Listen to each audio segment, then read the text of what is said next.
The clock, Mac knew instantly, was lying. Not just running slow or stopped, but actively fabricating history. He stared at the Kenworth's dash, the green digital readout flickering 3:17 a.m.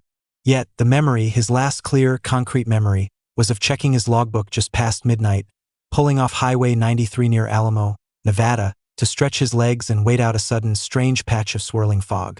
He was supposed to be 200 miles further south, well into Arizona, sipping lukewarm coffee and wrestling with the steep grades approaching Kingman. But here he was, still parked on the gravel shoulder. The air brake hissed off, the engine idling low, and the cab smelling faintly of ozone and stale cigarette smoke. 3 hours, completely erased. Vanished. It wasn't just the time that was wrong. The temperature gauge was spiking, something it never did, and the front grille was plastered with thick, ochre-colored mud that Mac absolutely did not pick up on the pristine, dry Nevada asphalt he had been traversing. The mud was the worst part, thick and wet, as if he'd driven through a swamp, which was physically impossible in this desert landscape. Mac, a man whose life revolved around the precision of schedules and the predictable grinding of machinery, felt a cold dread settle in his gut, the kind of primal fear that bypasses logic and goes straight for the lizard brain. He checked his wrist, rubbing the skin where his watch should have been. It wasn't there. He remembered taking it off, a gift from his late wife, too valuable to risk shattering on a routine inspection, and placing it securely in the console cubby. He ripped the cubby open. Empty. That watch had never left the truck. Mac was 48 years old, a veteran of 2 wars and countless interstate wars, and he had never, not once, felt such an overwhelming sense of displacement, as if someone had grabbed the entire 80,000-pound rig and spun it on an invisible axis while he slept, or worse, while he was awake but unaware. He felt a dull, insistent ache radiating from the base of his skull, and when he raised his hand to rub it, he realized his fingers were trembling uncontrollably. This wasn't fatigue. This was a forced entry into his reality, a clean slice taken out of the timeline of his life, and the strange, metallic tang still lingering in the air-conditioned cabin confirmed that whatever had happened, it wasn't natural, and it wasn't accidental. He shifted the truck into gear, the monstrous engine roaring to life, determined to escape the isolated patch of highway where reality itself seemed to have fractured, promising himself that he would not look in the rearview mirror, even though he desperately wanted to know what kind of shadow had stood witness to his 3 lost hours.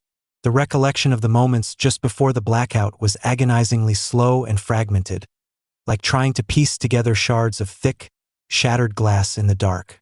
Mac drove for maybe 15 minutes, pushing the Kenworth far past its comfortable speed, the headache growing into a throbbing percussion behind his eyes. He finally slowed down, pulling into a dilapidated, abandoned gas station, the sort of place that looked like it had been closed since the 50s, just to gather his thoughts, desperate for illumination that wasn't fluorescent dashboard light. He remembered the lights. That was the key. About 30 minutes prior to stopping for the fake fog, he had seen something ahead of him, maybe a mile off the road, low over the dusty horizon. It wasn't aircraft navigation lights. Mac could spot a Cessna or a 747 in the darkest sky. These lights were too pure, too silent, and moved with impossible fluidity. 3 spheres of intense, pulsating, pure white light that seemed to merge and separate, defying Newtonian physics and everything Mac knew about terrestrial machinery. He'd initially dismissed it as a reflection, perhaps a strange meteorological phenomenon bouncing off the desert atmosphere. But then the lights moved toward the highway, not quickly, but with a horrifying, deliberate slowness. Mac had instinctively flicked his CB radio on, muttering his handle, "Iron Horse," looking for anyone else seeing this spectacle, but the channel was dead static, a thick, buzzing white noise that drowned out everything. That was when he had pulled the truck over, not out of fear, but out of professional curiosity, thinking maybe it was some sort of classified military test. This part of Nevada was notorious for clandestine activities, after all.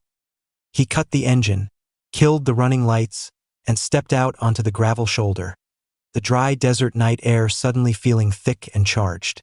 He remembered the sheer silence, the cicadas, the wind, the distant hum of the highway. Everything had ceased. The only sound was a high-frequency whine, barely perceptible, that vibrated in the fillings of his teeth. He walked maybe 20 feet from the truck, toward the barbed wire fence lining the roadside, squinting into the darkness. The three lights had stopped their playful movement and were now coalescing into a single, enormous, blinding disk directly above the truck. He remembered raising his arm to shield his eyes. And then the cold. Not just the temperature dropping, but a penetrating, systemic cold that seemed to sink into his very bones, followed by a pressure, like being submerged at the bottom of a deep lake. That was the last thing.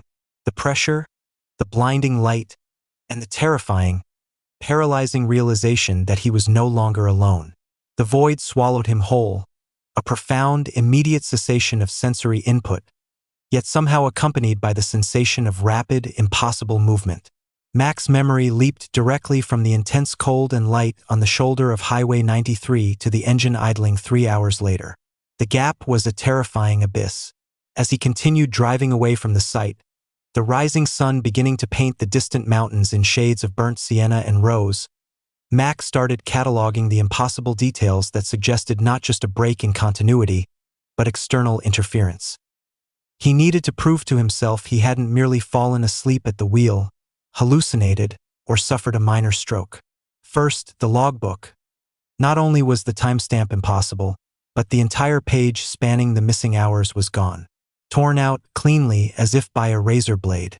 Mac's logbook was his livelihood, his legal shield. He treated it like a sacred text. He would never, under any circumstances, rip out a page. Secondly, his fuel consumption. He had topped off the tanks just 6 hours earlier. Based on the mileage he had covered up until the stop, the tanks should have shown a quarter decrease. They were virtually full. It was as if the truck had been refueled, or perhaps hadn't moved at all, despite Mac clearly driving away from the spot and finding himself 20 miles down the road. The dirt on the front grille was still the most perplexing evidence. Mac pulled over again, this time at a proper roadside stop, and grabbed a rag to examine the mud more closely. It wasn't the standard highway grime. It was thick, almost gelatinous, and had a strange, ferrous odor. Furthermore, the mud wasn't just on the grill. It coated the very top of his air intake housing, nearly 8 feet off the ground, in an impossible smear. He stood there, leaning against the massive radiator, running his hand over the cold metal, a feeling of deep violation sinking in. It felt like someone had handled his life, his property, without his permission, leaving behind sloppy, undeniable evidence. Mac, the pragmatic man who mocked talk of little green men over the CB, was now facing the grotesque physical reality that 3 hours of his life had been hijacked by a force he couldn't name. He checked his pockets. Wallet, keys, pocketknife, all present. But his favorite Zippo lighter, the one engraved with the insignia of his old army regiment, was missing. Small, inconsequential items were gone, replaced by large, undeniable physical anomalies. He realized with chilling certainty that he hadn't stopped the truck. The truck had been stopped for him, by something utterly beyond his comprehension, and whatever it was, it had used his vehicle as if it were a child's toy left unattended in the driveway. The physical after-effects of the missing time quickly became more troubling than the logistical nightmares of his job. By the time Mac reached his delivery point in Los Angeles nearly a day later, he was operating on pure adrenaline and Tylenol. The constant, searing headache persisted, accompanied by a profound sensitivity to light.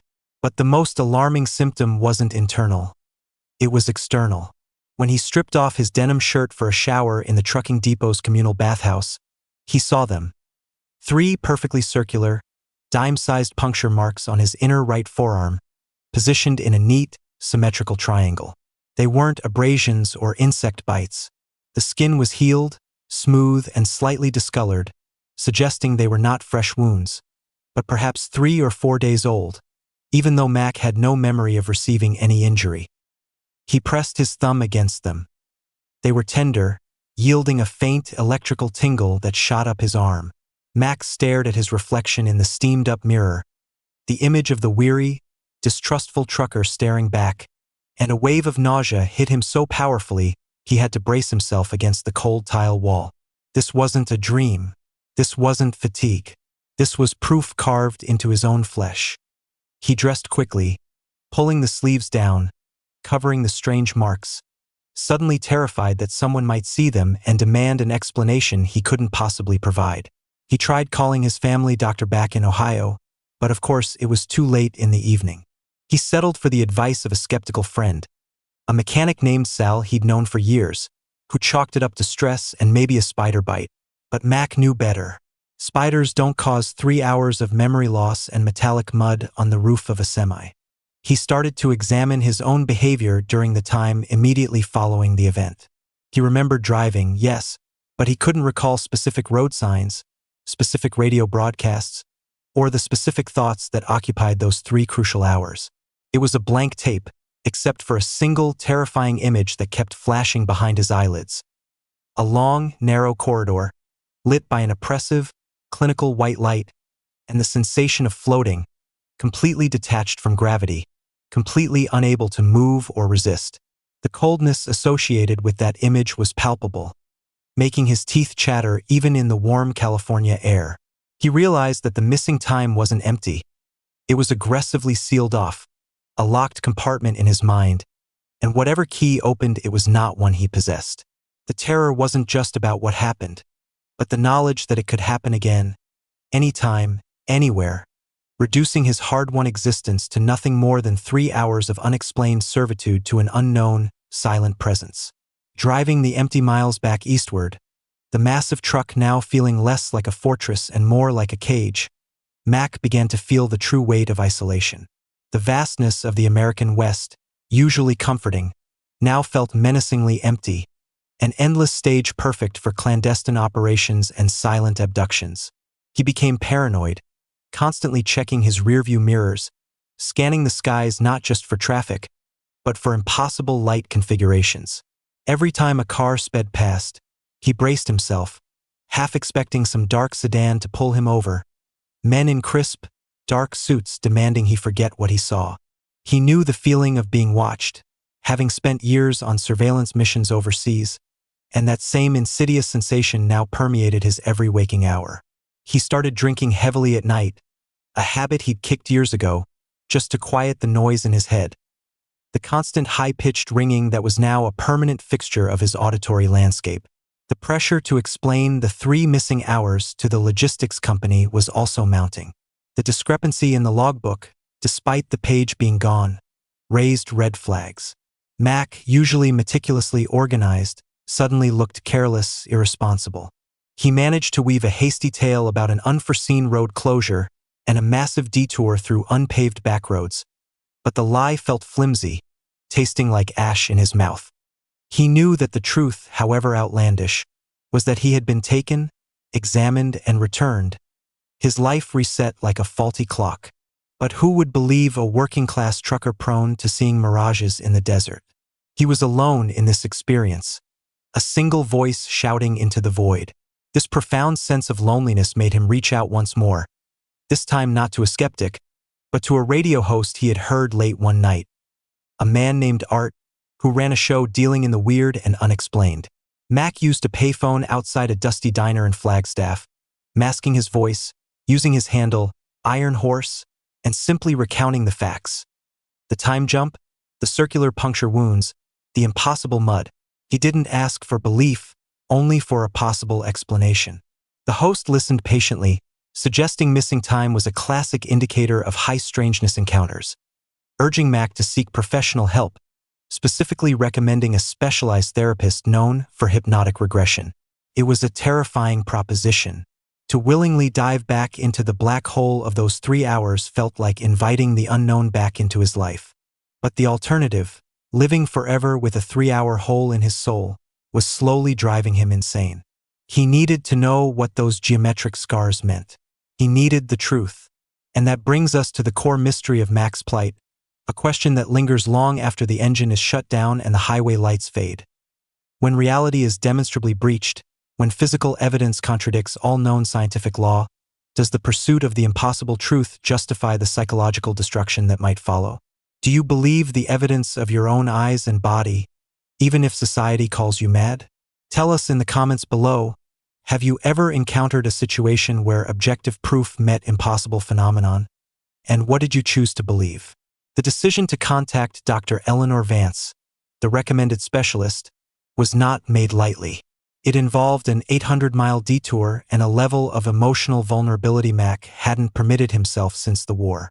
Dr. Vance operated out of a quiet, unassuming office in Boulder, Colorado, far removed from the desert highways. She specialized in treating trauma related to high-strangeness events, a euphemism Mac found oddly comforting. She wasn't an enthusiast or a skeptic. She was a clinical professional treating symptoms of distress. When Mac first met her, he noticed her eyes were calm, intelligent, and utterly non-judgmental. She didn't flinch when he described the metallic mud, the perfect circular scars, or the missing 3 hours. She simply took notes, her pen scratching softly on a legal pad. During the initial interview, she spent more time asking about his dreams, his childhood fears, and his working relationship with his wife than she did about extraterrestrials. But Mac's nights had become a torment of fragmented, nonlinear imagery. He dreamt of geometric shapes, of silence, and of being restrained by invisible forces. He described to Dr. Vance the persistent, chilling sensation of not being able to move, of being profoundly heavy yet impossibly weightless simultaneously. He revealed the triangular markings on his arm, and she examined them carefully, taking precise measurements, noting the lack of typical scar tissue or inflammation. She confirmed that, physically, the marks were consistent with subcutaneous injection or sampling, but highly atypical in their perfect symmetry and rapid, clean healing.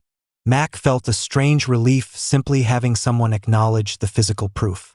The core of the treatment plan, she explained, was hypnotic regression, not to invent memories, but to gently bypass the amnesic block, a psychological defense mechanism that was currently sealing off the traumatic sequence. She stressed that the mind often hides traumatic memories not because they are inherently fantastical, but because they are too overwhelming to process in real time. Mac resisted initially, fearing what horrors might lurk beneath the surface, afraid that confirming the impossible would shatter the last vestiges of his sanity. But the alternative, the crushing pressure of the unknown, forced his hand. He booked the session for the following afternoon, agreeing to let Dr. Vance guide him back to the moment he stepped out of his rig on Highway 93, back to the silent desert, back to the blinding light that had swallowed 3 hours of his life, hoping that the truth, however monstrous, would finally offer a release from the relentless anxiety that had become his constant, unwelcome passenger. The session began simply enough. Mac lay on a comfortable chaise lounge, the blinds drawn, the room filled only with the faint whir of a small fan and Dr. Vance's steady, rhythmic voice. She used deeply descriptive language, pulling him back through the mundane details of his last conscious moments. The smell of diesel, the grit of the gravel under his boots, the cool metal of the Kenworth's door handle. Mac relaxed deeper and deeper, his conscious mind receding, the defenses slowly dismantling. He recounted seeing the lights, the 3 separate orbs merging into the massive, silent disk above his cab. He described stepping out, the dead silence of the desert night, the high-pitched whine that resonated in his jawbone. Then came the cold and the pressure. Dr. Vance's voice remained level, urging him to describe the sensation just as the conscious memory cut out. Mac's breathing hitched. He reported a feeling of profound paralysis, but not chemical or muscular. It was as if the air itself had become solid, locking him into position. He felt himself lifted, not rapidly, but smoothly, defying gravity, moving upward toward the colossal, luminous underside of the object. He could feel the gravel receding beneath his feet, the enormous shadow of the truck vanishing. The light was oppressive, not hot, but intensely illuminating, washing out all color, reducing the world to shades of searing white and pitch black. This was the moment the true memory started to bypass the blockade. Mac's voice changed, dropping to a choked whisper, conveying absolute, childlike terror. He wasn't Mac the grizzled trucker anymore. He was a terrified witness trapped in a non-human reality. He described passing through the barrier of the object, not a metallic hull, but what felt like a thick, resistant membrane, resulting in a sudden, sickening drop in air pressure. He was inside, The inner environment was cold, sterile, and silent, dominated by the brilliant, shadowless light he had seen outside. The air smelled not just of ozone, but faintly metallic, like copper or dried blood. He realized he was lying on a narrow, polished surface, perhaps a table, surrounded by something that was observing him. He tried to move his hand, to protest, to shout, but he had no control over his own muscles. His body felt disconnected, a puppet whose strings had been cut, yet somehow still sentient enough to experience the unfolding horror. The entities were the hardest detail to articulate, and Mac's distress peaked as he struggled to describe them under hypnosis. They were tall, much taller than human, slender to the point of frailty, and moved with an unnatural, gliding efficiency. Their skin was described as ash gray or perhaps a translucent white, blending unsettlingly with the clinical lighting. But it was their heads and eyes that caused the most visceral fear.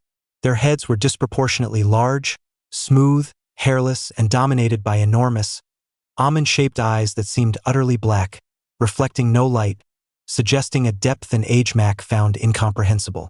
He felt an intense psychic connection, a communication that bypassed his ears and language centers, flooding his mind with images and raw data. It wasn't friendly. It was clinical, detached, and utterly violating. Mac interpreted the communication as a directive, a silent command for him to remain still, to cooperate, conveying a profound sense of superiority and absolute control. The memory focused next on the procedure. He felt instruments touching his body, cold, fine-tipped instruments used with unnerving precision. He described sensing a disturbance in his arm, exactly where the 3 symmetrical marks now resided. He perceived the drawing of samples, a rapid, painless extraction. Then came the intrusive examination, described as a pressure centered around his sinuses and the back of his eyes, followed by a sensation of something being inserted into the base of his skull. A memory trigger that made Mac thrash briefly on the chaise, uttering a guttural cry of pure violation. He was utterly helpless, completely exposed, reduced to a biological specimen under intense scrutiny. The beings showed no emotion, no malice, and certainly no compassion. They were performing a task, an inventory, a routine data acquisition. What truly unnerved Mac, and what he struggled to describe coherently, was the revelation that they weren't just examining his physical body. They were probing his memories, specifically focusing on his emotional responses, his attachments, and his history of trauma. It felt like they were archiving his soul, mapping his internal landscape. The entire 3 hours, which felt like 3 minutes under hypnosis, was one long, silent operation of biological and psychological inventory, culminating in a sudden, sharp, cold feeling in his chest, and then, immediately, the rushing sound of the desert wind returning, and the sudden, jarring familiarity of his truck cab. The regression session ended abruptly with Mac bolting upright, drenched in sweat, his heart hammering against his ribs, the high-pitched whine he'd heard on the highway screaming in his ears once more. Dr. Vance gently brought him back to the present, slowly grounding him in the quiet Colorado office. Mac was trembling, but beneath the residual terror was a terrible clarity. He knew. The uncertainty was gone, replaced by a devastating, undeniable truth. He had been abducted. He had been probed. He had lost 3 hours of his life to non-human entities who treated him with cold, clinical indifference. He spent the next hour weeping, not tears of fear, but of profound, existential grief for the simple, grounded life he had lost forever. Dr. Vance confirmed that Mac's account was textbook, aligning perfectly with hundreds of other regression memories reported across the country since the late 60s, the silent, high strangeness, the cold, clinical setting, the specific morphology of the entities, and the surgical procedures. She explained that the amnesia was likely either induced by the entities themselves or a necessary psychological defense mechanism because the memory was simply too real, too far outside the established framework of reality. Mac looked at the triangular marks on his arm, no longer mysterious scars, but terrible badges of ownership. He realized the mud on his truck, the missing fuel, the vanished watch, all were residual traces, sloppy errors left behind by an intelligence operating on an utterly different scale of existence, one that considered the displacement of 80,000 pounds of steel a minor detail. He asked Dr. Vance the question that haunted him. Why him? Why an ordinary, weary trucker on a desolate Nevada highway?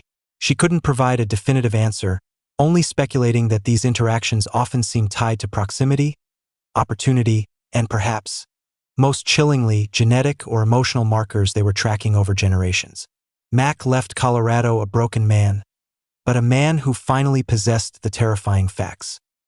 He knew his reality was thin, a fragile membrane stretched over incomprehensible truth, and he knew that the silence of the American deserts was not empty, but filled with watchful eyes and cold, silver instruments waiting patiently for the next unwary traveler to stray from the illuminated highway. Mac tried to return to the road, tried to embrace the simple life of a long-haul trucker, but the hypnosis had fundamentally changed the landscape of his mind. The American highway no longer felt like a ribbon of freedom. It felt like a surveillance grid. Every dark cloud, every strange reflection, every flash of lightning became a potential threat, a harbinger of the chilling silence and the cold, inhuman eyes. He started keeping a small, sophisticated camera in the cab, constantly recording the night sky, hoping to capture proof or perhaps, subconsciously, inviting a return visit to finally settle the cosmic score. He never caught anything conclusive, just star trails and atmospheric distortions. Yet the fear persisted, transforming into a corrosive paranoia. He began to notice other similarities between his account and the scattered stories whispered across the country in hushed tones. Stories about government silence, about military jets suddenly appearing and disappearing near reported sightings, lending credence to the idea of a profound, high-level cover-up designed to maintain societal equilibrium by denying the unthinkable. Mac realized his experience wasn't unique. It was part of a pattern, a vast, complex operation running parallel to human existence. He learned to live with the high-pitched ringing in his ears, viewing it as a constant, unpleasant reminder of his proximity to the unknown. He wore long sleeves permanently, hiding the triangular brand on his forearm like a mark of Cain. He occasionally heard a strange scratching sound coming from the ceiling of his cab, near the air conditioning unit, and though he tore the paneling apart several times, finding nothing, he always had the unsettling feeling that something had been affixed there, perhaps a silent tracker, ensuring that his movements and his memories remained available to his silent, unknown overseers. He found a strange solace in the vast emptiness of the late-night CB airwaves, listening to the lonely voices of other truckers, knowing that somewhere out there, others had seen the lights, others had felt the cold, and others were also carrying the silent, burdensome knowledge that humanity was not alone, and perhaps, far worse, that humanity was not in charge. The sheer scale of the deception, the monumental effort required by both the non-human intelligences and the terrestrial powers to keep the secret locked away, became the final, crushing weight Mac carried, knowing that he, the humble trucker, was a footnote in a cosmic census that had already been taken, recorded, and filed away by entities far beyond the reach of human justice or understanding. He finished his route, finally pulling his beloved Kenworth back into the Ohio depot, the engine dying with a weary sigh. He was home, yes, but the haunting memory of being weightless, adrift in a silent, sterile environment, proved that home was now just a temporary waypoint in a much larger, darker itinerary he couldn't escape, even if he quit the highway forever. The desert had followed him back east, hiding in the shadows of his reflection, waiting for the next midnight when the clocks might decide to lie again and the lights might return for another sampling. His life had become a waiting game, a silent terror of the next scheduled appointment with the unknown. Mac knew his story was crucial, a small thread in the massive tapestry of America's UFO legacy, a terrifying validation that the secrets of the sky were often found etched into the bodies of ordinary people, hidden in the missing 3 hours between one stretch of asphalt and the next. If this chilling account of lost time and secret sampling resonated with the unseen mysteries you believe exist just beyond our comprehension, please share your thoughts below. And if you want to keep exploring the deep, dark corners of U.S. history where witnesses like Mac broke their silence, please subscribe to America's UFO Legacy and join us next time as we shine a light on the terrifying truth hidden in the shadows of the past. Drive safe and keep watching the skies.